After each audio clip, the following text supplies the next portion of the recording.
أعوذ بالله من الشيطان الرجيم بسم الله الرحمن الرحيم قل أعوذ برب الفلق من شر ما خلق ومن شر غاسق إذا وقب ومن شر النفاثات في العقد ومن شر حاسد إذا حسد صدق اللہ العظیم۔ محترم دوستو، الحمدللہ گزشتہ تفسیر میں آپ حضرات سورہ فلق جو ابھی سورہ میں پڑھا، اسی سورت کی تفسیر سن رہے تھے۔ اس میں مفتی سید احمد صاحب پالنپوری رحمۃ اللہ علیہ لکھا ہے ہدایت القرآن کے اندر 4 دشمنوں کا تذکرہ اللہ کر ہے۔ پورے کل ملا کر 5 دشمن انسان کے ہیں۔ 4 دشمنوں کا تذکرہ سورۃ الفلق میں ہے، ایک دشمن کا تذکرہ سورۃ الناس میں ہے۔ اب معلوم ہوا ایک سورے میں 4 دشمنوں کا ایک ہی مرتبہ تذکرہ کیے ہیں، وہ 5ویں دشمن کے مقابلے میں یہ چھوٹے دشمن ہیں۔ 5ویں دشمن کا جب نمبر آیا، باری آئی، اس کے وجہ سے مستقل ایک سورے میں ذکر کرے۔ اب رہا مسئلہ کہ گزشتہ الحمدللہ آپ حضرات کے سامنے 2 دشمنوں کا تذکرہ آیا۔ قل اعوذ برب الفلق من شر ما خلق ومن شر غاسق اذا وقب۔ اس میں مخلوقات کے شر سے کبھی بھی کوئی بھی نقصان پہنچا سکتا، مخلوقات میں انسان ہو، جنات ہو، گاڑی ہو، ایکسیڈنٹ کے ذریعے سے، کسی نہ کسی ذریعے سے۔ اے اللہ، یہ تمام چیزوں سے تو بچانے والا ہے، تو بچا۔ اس سے اللہ سے حفاظت مانگے۔ من شر ما خلق میں، ومن شر غاسق اذا وقب میں خاص کر اللہ تبارک و تعالیٰ رات کا تذکرہ کرے۔ رات کا تذکرہ کرنے میں وجہ یہ ہے، اکثر جو مصیبتیں، پریشانیاں جو نازل ہوتی رات میں ہوتی۔ مثال کے طور پر کسی گھر میں ڈاکہ ڈالا گیا، چوری ہوئی، رات میں ہوئی، گاڑی چوری ہو گئی، رات میں چوری ہو گئی۔ یہ تمام کے تمام جتنے بھی گھپلے ہو رہی ہیں، جتنے بھی یہ برائیاں ہو رہی رات میں ہو رہی، زنا ہو رہا، جو بھی ہو رہا رات میں ہو رہا۔ اے اللہ، یہ رات کے شر سے بھی بچا، یہ بھی میری دشمن ہے۔ اگر تو بچا لیا تو یہ میرا دوست ہو جائے گی، یہ رات میری دوست ہو جائے گی، عبادت میں گزرے گی، کم از کم عبادت میں نہیں تو آرام سے سونے میں گزر جائے گی۔ 2 ہو گئے۔ اب تیسرا نمبر پر آتا ہے وَمِن شَرِّ النَّفَّاثَاتِ فِي الْعُقَدِ۔ اے اللہ، مجھے پھونک کر گھانٹی ڈالنے والوں کی شر سے بچا لے۔ اب یہاں ہمارا مسئلہ ہے اصل، اسے غور سے سنیں گے انشاءاللہ، صحیح طریقے سے انشاءاللہ، اللہ مجھے بھی بولنے کی توفیق دے۔ وَمِن شَرِّ النَّفَّاثَاتِ فِي الْعُقَدِ۔ اے اللہ، مجھے کس کے شر سے بچا لے، تو اپنی حفاظت میں کس کے شر سے رکھ لے؟ جو گھانٹی ڈال کر جادو کرتے ہیں، پھونک مار کر گرہ بناتے ہیں، گھانٹی ڈالتے ہیں۔ تو اکثر جو جادوگر جو جادو کرتی، یا تو کسی چیز میں انسان کا جسم سے لگا ہوا کوئی چیز، مثال کے طور پر انسان کے بال ہو گئے، انسان کے بدن کے کپڑے ہو گئے، یا ناخن ہو گئے، بہرحال انسان کی کسی چیز کی ضرورت پڑتی ہے جادوگروں کو۔ دیکھو، جادوگروں کی بات ہو رہی ہے یہاں پر۔ ایک عامل ہے، ایک جادوگر ہے۔ ایک عامل ہے، ایک جادوگر ہے۔ عامل کون ہے؟ عامل قرآن کے ذریعے سے جو علاج بتا کریں، سورہ فاتحہ میں شفا ہے، کچھ عمل کر دے دیے، پھونک کر دے دیے، پانی میں دم کر دے دیے، یہ عامل ہو گئے۔ جادوگر جو ہوتا ہے یہ خطرناک ہے، اور آج کل تو عامل بھی دھوکہ دے رہی، جادوگر بھی دھوکہ دے رہی۔ آج کل عامل بھی دھوکہ دے رہی، جادوگر بھی دھوکہ دے رہی۔ اب ان کے شر سے بچنا ہے۔ ان کے شر سے بچنے کے واسطے اللہ یہ آیت نازل کی، وَمِن شَرِّ النَّفَّاثَاتِ فِي الْعُقَدِ۔ اے اللہ، مجھے بچا لے ان کے شر سے۔ کن کے شر سے؟ جو جادوگر اپنے جادو کے ذریعے سے گانٹھ باندھ کر کیا کرتے ہیں؟ جادو کرتے ہیں، پھونک مار کر جادو کرتے ہیں۔ اچھا، یہ جادو جو کرتے ہیں، یہ چیزوں سے جادو کرتے ہیں۔ جادو کا آپ سب سے پہلے چیز یہ سمجھنا ہے کہ جادو ہوتا یا نہیں ہوتا۔ بھئی اس کا جواب یہ ہے کہ جادو ہوتا ہے، جادو کا اثر ہوتا ہے، اس کا انکار بھی نہیں کر سکتے، بالکل نہیں ہوتا، انکار بھی نہیں کر سکتے، جادو ہوتا ہے۔ اچھا، جادو کی شروعات کہاں سے ہوئی؟ لکھا ہے کتابوں میں، جادو کی شروعات یہ حتمی طور پر یعنی پکا یہ نہیں بتا سکتے کہ بھائی یہاں سے شروع ہوئی۔ میرا انسانوں کا وجود جہاں سے ہے، ہر قوم میں اس کا تذکرہ کیا گیا، جادو کا تذکرہ ہر قوم میں آتا گیا۔ بھئی جادو ہے، جنات ہے، ہر قوم میں اس کا تذکرہ چلتا رہا۔ اب رہا مسئلہ کہ ہندوستان کے اندر کیسا آیا جادو؟ ہندوستان کے اندر کیسا آیا جادو؟ ہندوستان کو جو جادو آیا، ایران سے آیا، ملک ایران سے آیا۔ ایران میں یہ قوم بستی تھی، یہ قبیلہ بستا تھا، یہ قوم بستی تھی، اس کا نام مگ تھا، مگ۔ اور وہ مگ قبیلہ ہندوستان کا سفر سے تجارت کے واسطے کیا۔ اب تجارت کے واسطے جب وہ قافلہ سفر کیے تو اس میں جادوگر بھی تھے، وہ بھی کیا ہو گئے؟ ہندوستان آ گئے۔ جب ہندوستان آ گئے، ہندوستان میں لوگ ان کا اٹھنا بیٹھنا ان کا رہنا سہنا دیکھے کہ وہ لوگوں کو بتانے لگے کہ ہمارے پاس جادو ہے، ہمارے پاس میجک ہے، تو لوگ ان سے سیکھنے لگے، جادو سیکھنے لگے۔ ہندوستان، پاکستان، بنگلہ دیش، سری لنکا، یہ اس زمانے کا بھارت، اس زمانے کا نہیں، اس زمانے کا ہندوستان، جس میں پورے آپس کے جتنے بھی یہ ملک ہیں ملے ہوئے تھے۔ تو یہاں ملک ایران سے جادو آیا۔ ملک ایران سے جب یہ لوگ جادو لے کر آئے، یہاں کے لوگ جو دلچسپی رکھتے تھے وہ جادو سیکھنے لگے، جن کو شوق تھا جادو سیکھنے لگے۔ اب جادو سیکھتے سیکھتے سیکھتے لوگوں کے اندر، لوگوں کو ایک فنی طور پر سیکھنے لگے، مذاقیہ طور پر سیکھنے لگے۔ کسی کے ساتھ میجک کریں گے، کسی کے ساتھ یہ کریں گے، فلاں کریں گے، کرتے کرتے اتنا بڑھ گیا، اتنا بڑھ گیا، کیونکہ آگے آیت میں آتا ہے وہ من شر حاسد اذا حسد، اے اللہ مجھے حاسدوں کے حسد سے بھی بچا۔ اس میں سے ایک یہ بھی ہے، جب آدمی حسد زیادہ کرنے لگتا ہے، آخری درجہ اسے نقصان پہنچانے کا وہ جادو پر اترتا ہے۔ ہاتھ سے نقصان پہنچانے کی کوشش کرتا ہے، وہ نقصان نہیں پہنچا سکتا، کرتے کرتے کرتے اب اسے نقصان پہنچانا ہی ہے کسی بھی حالت میں۔ آخر کار بچا کیا ہے؟ جادو کرو، اس کے ذریعے سے بدلہ لے لو۔ یہ اب وہاں سے جادو کا سلسلہ چلتا رہا، اب ہندوستان میں جادو آ گیا۔ اب یہ جادو 3 طریقے کا ہے، یہ سمجھ لیں گے ہم نہ آسان ہوتا، میں اصل جادو کی حقیقت سمجھانے کی وجہ سے سمجھا رہا ہوں۔ جادو 3 طریقے کے جادوگر ہیں دنیا میں، 3 طریقے کے جادوگر ہیں۔ پہلا جو جادوگر ہے سفلی عمل بولتی ہیں اسے، سفلی عمل، سفلی عمل۔ اچھا، یہ جو سفلی عمل ہے، اس میں شریر شیطانوں کی، یعنی جنات شریر شیطانوں کی مدد سے اور خبیث جناتوں کی مدد سے یہ جادو کرتی، ان کو خوش کر کر یہ جادو ہوتا۔ یہ سمجھ گئے؟ یہ سفلی عمل، سحر سفلی بولتی ہیں اسے، سحر سفلی۔ پہلا سحر سفلی، دوسرا سحر علوی، اور تیسرا ہے سحر نظری، فکری و قلبی۔ 3۔ پہلا سحر سفلی جو ہے نا، یہ جناتوں کی مدد سے، خبیث جناتوں کی مدد سے اور شیطانوں کی مدد سے کرتی۔ جب تک ان کی مدد نہیں کرتا یہ جادوگر، جب تک ان کی مدد نہیں کرتا شیطانوں کی، تب تک یہ جادو حاصل نہیں کرتا۔ اور یہ بڑا خطرناک جادو، اور اسی جادو کا نام کالا جادو بھی ہے، اسی جادو کا نام کالا جادو۔ اس سفلی عمل کیسا کرتی؟ یہ خالی سمجھنے کے واسطے کوئی کرنے کی کوشش ہرگز نہیں کرنا، ورنہ جان کا بھی نقصان ہو سکتا، یا ایمان تو گیا، ایمان تو پہلے میں ختم ہو جاتا۔ تو علماء نے لکھا ہے اپنے اپنے اعتبار سے، حدیث میں مستقل ایسا نہیں ہے، لیکن علماء اکرام اپنی تحقیق سے لکھ کر ہیں کہ کیسا یہ سفلی عمل سیکھنے کا طریقہ۔ سب سے پہلے گندی چیزوں کا استعمال کرنا پڑے گا، شیطان کو اپنا تابع کرنے کے لیے، شیطان کو موافق بنانے کے لیے، شیطان کی کچھ مدد لینے کے لیے شیطان کو دوست بننا پڑے گا۔ آدمی کسی کا دوست بنتا ہے تو اسے چائے پلاتا ہے، بسکٹ کھلاتا ہے، بھائی اس کے ساتھ اٹھنا بیٹھنا، جیسا وہ دوست ہے ویسا بننے کی کوشش کرتا ہے۔ انہیں سوچتا وہ بھائی میرے لائق کا ہے انہیں سفر میں جانے کے، انہیں ہم نہ جم جا، ہماری بیچ کو جمتا رہے، انہیں اسے بلا لے جنا کا ہے تو بھی کئی کو اٹھنا بیٹھنا رہنا سہنا ہمارے جیسا ہے، اسے کیا کرتی؟ بنگلور کو بلا لے جاتی، گوا کو بلا لے جاتی، کئی کو انہیں ہمارے لائق کا ہے دوست۔ اب شیطان جب مدد کرنا کا تو سب کی مدد نہیں کرتا، شیطان اس کی مدد کرتا جو اس کے جیسا ہو۔ اب اس کے جیسا بننے کے واسطے کیا کرنا پڑے گا؟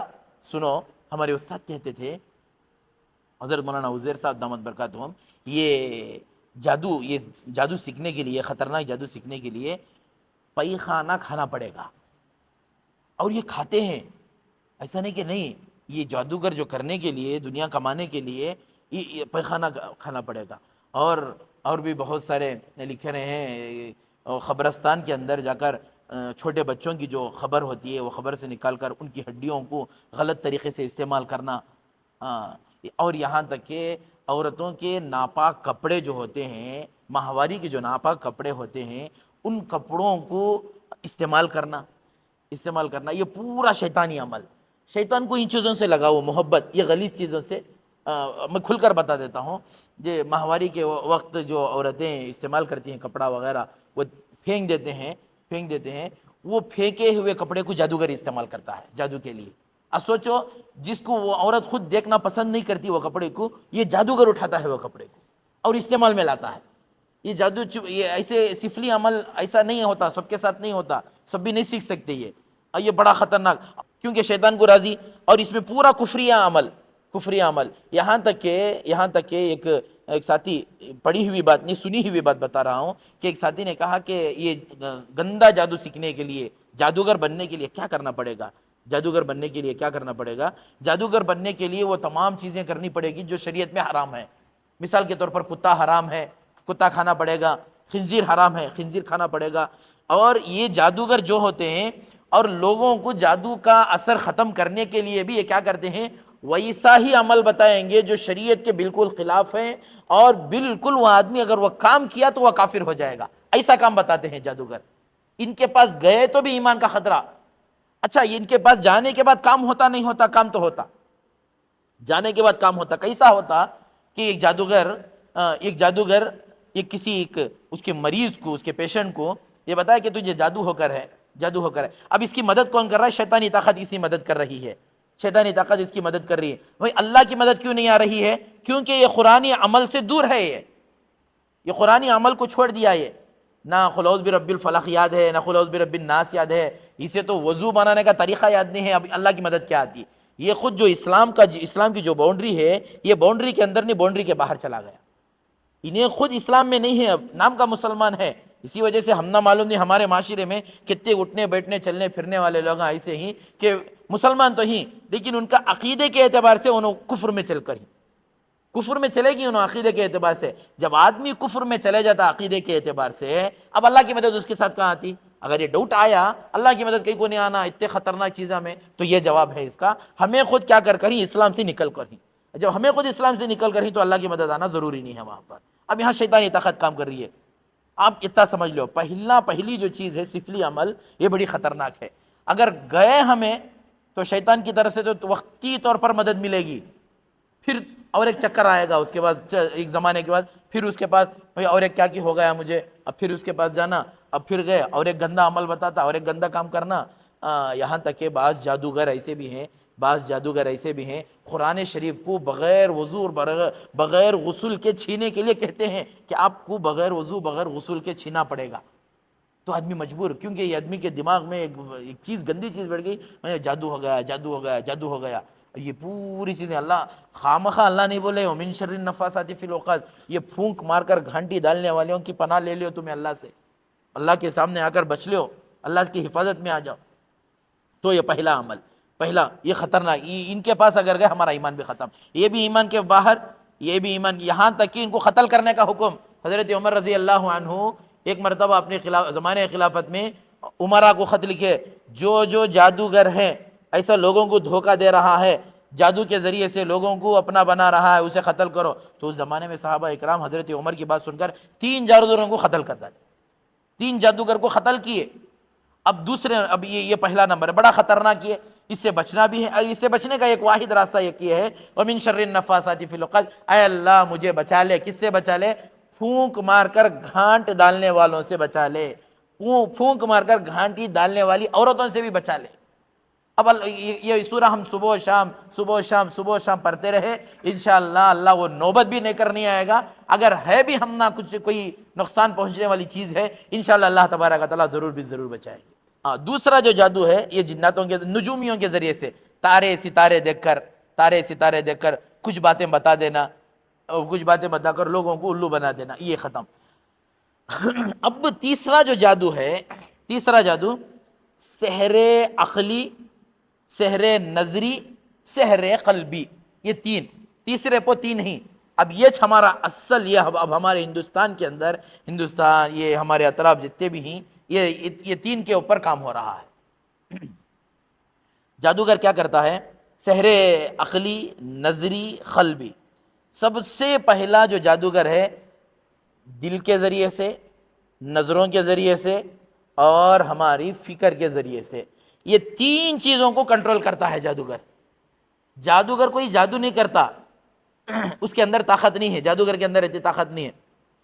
اگر مثال کے طور پر جادوگر کے اندر، جنات کے اندر، شیطانہ کے اندر اتنی طاقت رہتی کہ انہوں ہمارے دشمن اگر طاقت رہتی، اب جتنے ہم بیٹھ کو ہی پورے ماشاءاللہ داڑھی چھپے والے بیٹھ کو ہی 100 کے سٹیم پر جنہ کیا کر ڈالتا، پورے کی داڑھی کٹ کو چلے آتا، ہوتا نہیں ہوتا، طاقت نہیں ہے۔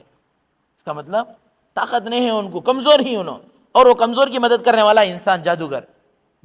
اچھا، جادوگر ہمارے اوپر جو حملہ کر رہا، 3 چیزوں پر حملہ کر رہا ہمارے، جس کی وجہ سے ہمیں بہک کر ہی 3 چیزوں سے حملہ کر رہا۔ قرآن سے بھی میں اس کا ثبوت بتاتا ہوں آپ حضرات کو، 3 چیزوں سے حملہ کر رہا۔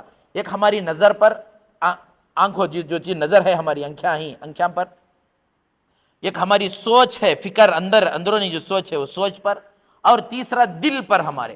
یہ تین چیزوں پر حملہ کرنے کی وجہ سے ہم جادوگر کے وش میں، جادوگر کی باتوں میں آتے ہیں۔ اگر یہ تین چیزوں کو اگر سمجھ گئے تو انشاءاللہ ہم جادوگر کے کنٹرول میں نہیں جائیں گے اور جادوگر کی باتوں میں بھی نہیں بہکیں گے، کیونکہ نظر کا دھوکہ ہوتا ہے، نظر کا دھوکہ ہوتا ہے، حقیقت میں نہیں ہوتا، حقیقت میں نہیں ہوتا، کیونکہ جادوگر جو ہوتا ہے ہماری آنکھوں پر کنٹرول جما دیتا ہے، ہم کو وہی دکھتا ہے جو وہ دکھاتا ہے، حقیقت میں وہ نہیں ہوتا، حقیقت میں وہ نہیں ہوتا۔ مثال کے طور پر کوئی آصف زدہ ہو گیا، کوئی جس کے اوپر جن چڑھ گیا، جادو ہو گیا، اب یہ اور حتینا انہوں کیا بولتی ہیں، مجھے مار رہا کہتی، مار رہا مجھے مارنے آ رہا، بچا لو، بولتی نہیں بولتی۔ اچھا، مارنے آنے والا جو اسے مارنے آ رہا ہے، وہ آنے والا مارنے والا آدمی صرف اسے دکھ رہا، ہمنا کہیں کو نہیں دکھ رہا، بھئی سوچنے کی بات ہے نہیں، نظر اس کی بھی، اسے جو آنکھیں اللہ دیکھو ہے وہ آنکھیں ہمنا بھی اللہ دیکھ کر ہے، اسے دکھ رہا، ہمنا کہیں کو نہیں دکھ رہا۔ بولو اگر مارنے والا کوئی سامنے سے آ رہا ہے، چاقو لے کر مارنے آ رہا ہے، اسے بھی دکھنا، ہمنا بھی دکھنا، اگر اسے بھی دکھا ہمنا بھی دکھا تو اس کا مطلب یہ ہے کہ بھئی یہ حقیقت ہے، یہ واقعتاً اس کے اوپر کچھ اثر ہو کر ہے۔ اگر صرف اسے دکھ رہا، ہمنا نہیں دکھ رہا، تو اس کا مطلب یہ ہے کہ جادوگر جو بھی جادو ہو کر ہے اس کے اوپر، اس کی نظر کو کنٹرول کر رہا ہے۔ اب اس کی نظر کا توڑ وَمِن شَرِّ النَّفَّاثَاتِ فِي الْعُقَدِ ہے۔ اب حضرت دیکھے نہیں دیکھے، یہ چیزیں دیکھے نہیں دیکھے دنیا کے اندر، کسے تو آ گئے تو انہوں کیا بولتی ہیں، منجھے انہوں دکھ رہی، منجھے انہوں دکھ رہی، انہوں دکھ رہی نا، ان کو کہیں کو نہیں دکھ رہے، ہمنا نہیں کہیں کو نہیں دکھ رہے، ہمنا بھی دکھنا نا۔ تو اس کا مطلب یہ ہے جادوگر جو ہے ہماری نظر پر کنٹرول کر لیتا ہے، ہماری نظر پر کنٹرول کر لیتا ہے۔ اللہ تبارک و تعالیٰ حضرت موسیٰ علیہ السلام جب جادوگروں کے سامنے کیا کرے، اپنے عصے کو ڈالے، فَأَلْقَى عَصَاهُ فَإِذَا هِيَ ثُعْبَانٌ مُبِينٌ، جب حضرت موسیٰ علیہ السلام نے اپنے عصے کو نیچے ڈالا تو وہ فَإِذَا هِيَ ثُعْبَانٌ مُبِينٌ، وہ بہت بڑا کھلا، وہ بہت بڑا ایک اژدہا بن گیا۔ اور موسیٰ علیہ السلام کے سامنے جو جادوگر تھے، وہ جادوگر رسیاں ڈالنے لگے تو اللہ نے کیا کہا، فَأْتُوا بِسِحْرٍ عَظِيمٍ، فَأْتُوا بِسِحْرٍ عَظِيمٍ، وہ سانپوں کو لے کر نہیں آئے، وہ رسیوں کو لے کر آئے، فَأْتُوا بِسِحْرٍ عَظِيمٍ، یہ بہت بڑا جادو دکھنے لگا، حالانکہ وہ جادوگروں کو معلوم تھا کہ یہ رسیاں ہیں، لیکن لوگوں کو دکھ رہے تھے کہ یہ سانپ ہے، حقیقت میں سانپ نہیں تھے۔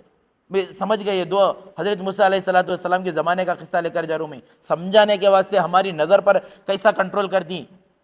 فَأْتُوا بِسِحْرٍ عَظِيمٍ، مطلب اللہ قرآن میں ارشاد فرما رہی ہے، جو موسیٰ علیہ السلام کے جو زمانے میں جو جادوگر تھے، وہ جادوگر کیا کرے، اپنے رسیوں کو ڈالے، فَأْتُوا بِسِحْرٍ عَظِيمٍ، وہ بہت بڑا جادو لے کر آئے۔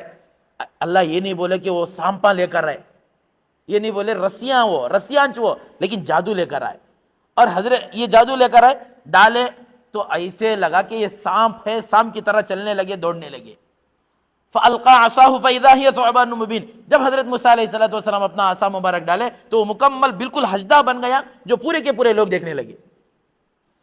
جادوگروں کو یہ لگا کہ ان کی رسیاں ہی ہیں، لیکن حضرت موسیٰ اور دوسروں کو لگا کہ یہ سانپ ہے، نظر کا دھوکہ۔